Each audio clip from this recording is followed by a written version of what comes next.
यह सिर्फ एक कहानी नहीं है, ये वो कहानी है जो आपको अंत तक देखने पर मजबूर कर देगी। अगर आप अल्लाह से मोहब्बत करते हैं तो दिल से अल्हम्दुलिल्लाह कमेंट करें। और चलिए शुरू करते हैं।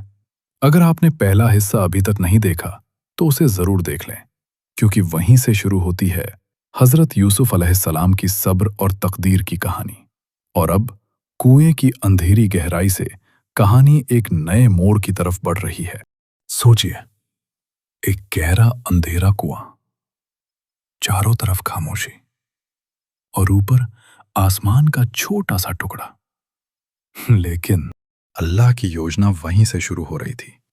रेगिस्तान की खामोशी में जब रस्सी ऊपर आई तो आपको कुएं से बाहर निकाला गया और यहीं से तकदीर ने नया मोड़ लिया। कहरवा के लोग हैरान थे। उन्हें पानी की उम्मीद थी, लेकिन उनके हाथों में अल्लाह का चुना हुआ बंदा आ गया। उन्होंने इसे एक सौदा समझा, लेकिन अल्लाह इसे एक सफर बना रहा था। रेगिस्तान का रास्ता लंबा था, दिन की तपिश, रात की ठंड, लेकिन दिल में भरोसा था कि हर हाल में अल्लाह साथ है। आखिरकार मिस्र की सरजमीन सामने थी।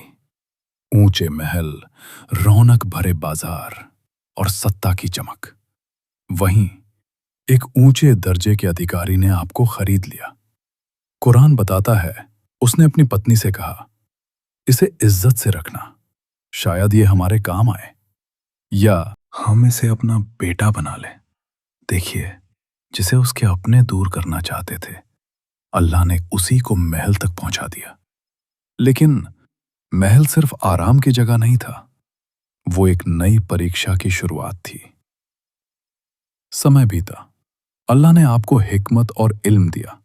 आपकी शख्सियत में एक नूर था जो लोगों के दिलों को खींचता था। लेकिन दुनिया की चमक अक्सर ईमान को परखती है। महल के अंदर एक ऐसी घटना होने वाली थी जो आपकी जिंदगी का रुख बदल देगी।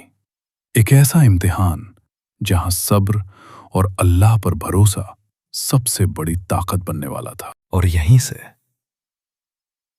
कहानी एक नए मोड़ की तरफ बढ़ेगी। महल की दीवारों के भीतर आराम भी था और इम्तिहान भी। समय के साथ अल्लाह ने आपको हुस्न और हिकमत दोनों से नवाजा। लोग आपकी सच्चाई और अखलाक से प्रभावित होने लगे। लेकिन दुनिया की चमक अक्सर दिलों को भटका देती है। महल में रहने वाली एक औरत आपको अपनी तरफ खींचना चाहती थी। यह एक ऐसा पल था जहां इंसान की नीयत और ईमान की ताकत दोनों की परीक्षा होती है।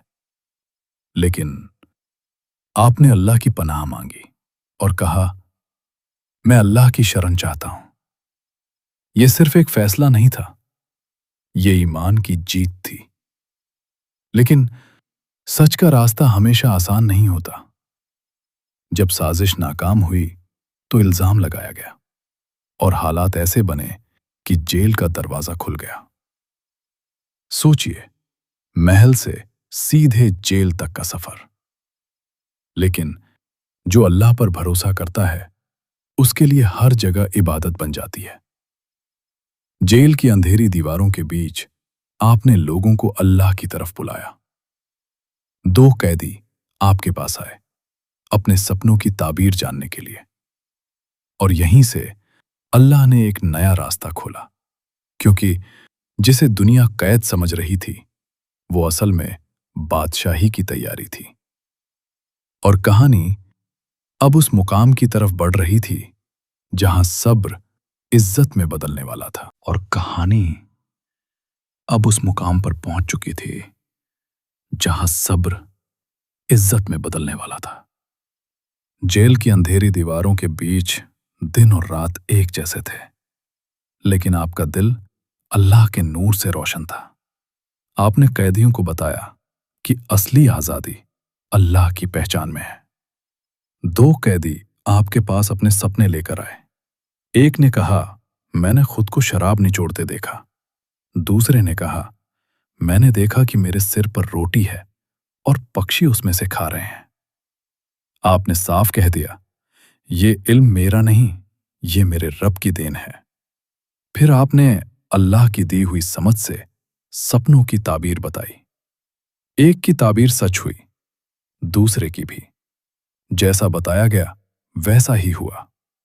लेकिन साल गुजर गए और आप जेल में ही रहे, क्योंकि इंसानों का वादा अक्सर कमजोर पड़ जाता है और अल्लाह की योजना अक्सर देर से समझ आती है। फिर एक दिन मिस्र के बादशाह ने एक अजीब सपना देखा। 7 मोटी गायें 7 दुबली गायों को खा रही थीं। 7 हरी बालियां और 7 सूखी बालियां। कोई भी इस सपने को समझ नहीं सका। तभी जेल में मिले उस इंसान को याद आया जिसने कभी सपनों की ताबीर बताई थी, और यहीं से आपका नाम महल तक पहुंचा। जेल की खामोशी टूटने वाली थी, क्योंकि अल्लाह ने सब्र का वक्त पूरा कर दिया था। और कहानी अब उस मोड़ पर है जहां कैद इज्जत में बदलने वाली है। और अब वो पल आ चुका था जब सालों का सब्र अपना फल दिखाने वाला था। बादशाह का सपना पूरे मिस्र को हैरान कर चुका था। कोई भी उसकी सही ताबीर नहीं बता सका। तभी जेल में मिले उस इंसान को याद आया जिसने कभी सपनों का राज बताया था, और आपका जिक्र महल तक पहुंच गया। बादशाह ने बुलावा भेजा, लेकिन आपने तुरंत जेल से निकलना स्वीकार नहीं किया। आपने कहा पहले सच सामने आए ताकि बेगुनाही साफ हो जाए। यह सिर्फ आजादी नहीं, इज्जत की वापसी थी। महल में जांच हुई और सच सामने आया। झूठ टूट गया, साजिश उजागर हो गई, और सबने मान लिया कि आप पाक और सच्चे हैं। तब जेल के दरवाजे खुले, लेकिन अब आप एक कैदी की तरह नहीं, बल्कि इज्जत के साथ बाहर आए। बादशाह ने आपसे मुलाकात की और आपकी समझ, आपकी हिकमत से प्रभावित हो गया। आपने सपने की ताबीर बताई। 7 साल खुशहाली, फिर 7 साल कठिनाई, और एक योजना जो पूरे देश को बचा सकती थी। बादशाह ने कहा, आज से तुम हमारे भरोसेमंद हो। और यहीं से कहानी ने नया रूप लिया। जिसे कभी कुएं में फेंका गया था, उसे अब मिस्र के खजानों की जिम्मेदारी दी गई।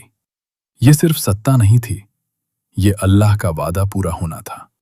सब्र इज्जत में बदल चुका था, और कहानी अब उस मुकाम की तरफ बढ़ रही थी जहां अतीत फिर से सामने आने वाला था।